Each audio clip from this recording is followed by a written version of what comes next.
70 शब्द प्रति मिनट शुरू।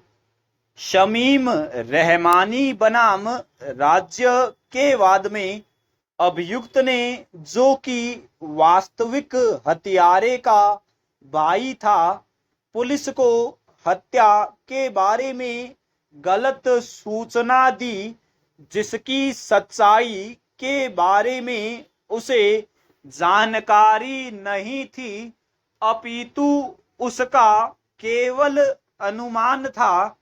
न्यायालय ने उसे धारा 201 के अंतर्गत सिद्ध दोष किया जाना उचित नहीं माना।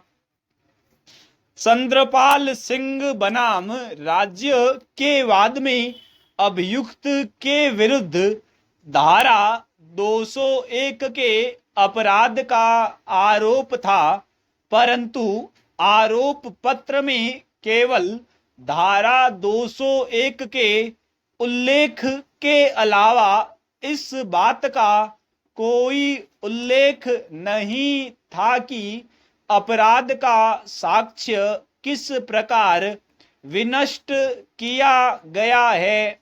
उच्चतम न्यायालय ने विनिश्चित किया कि ऐसे परिवाद के आधार पर अपराध का संज्ञान लेना संभव नहीं था, क्योंकि उसमें धारा 201 के अपराध का आरोप ही नहीं लगाया गया था। जहां मृतक को अभियुक्तों के साथ जाते हुए देखा गया था तथा मृतक की लाश एक कुएं में से बरामद की गई थी और अभियुक्तों को घटना के दूसरे दिन मृतक के गहने बेचते हुए पकड़ा गया हो, तो ऐसी दशा में अभियुक्तों की हत्या तथा साक्ष्य नष्ट करने के अपराधों के लिए धारा 201/34 के अधीन की गई दोष सिद्धि न्यायोचित मानी गई।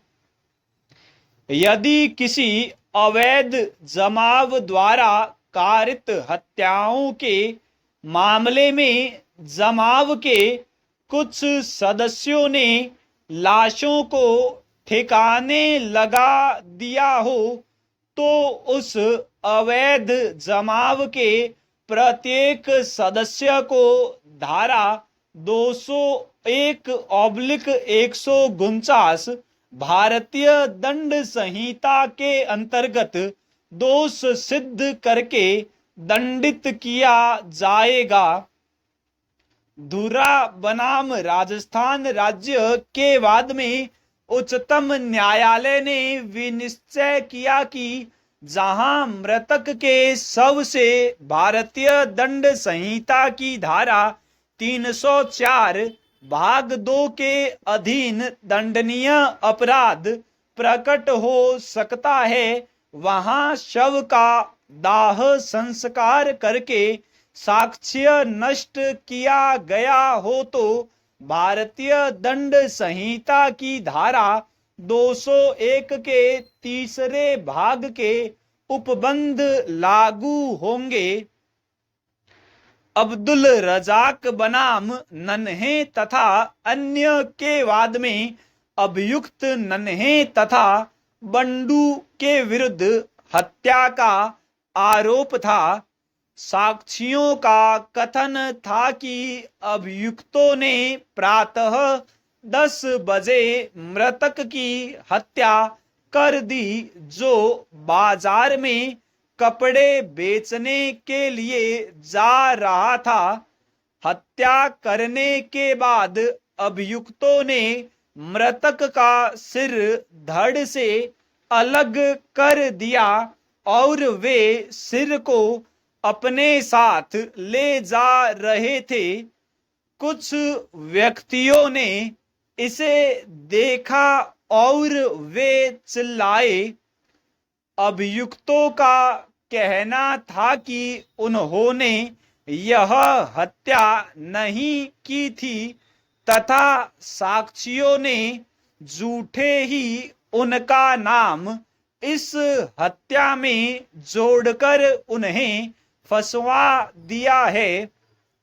उच्चतम न्यायालय ने अभियुक्तों की दलील को अस्वीकार करते हुए अभिकथन किया कि साक्षियों द्वारा झूठी साक्ष्य दिए जाने का कोई औचित्य प्रतीत नहीं होता है, क्योंकि अपराध में उनका कोई हित नहीं था। अतः ऐसी साक्ष्य को अस्वीकार नहीं किया जा सकता और अभियुक्तों को हत्या का दोषी ठहराया गया। स्टॉप।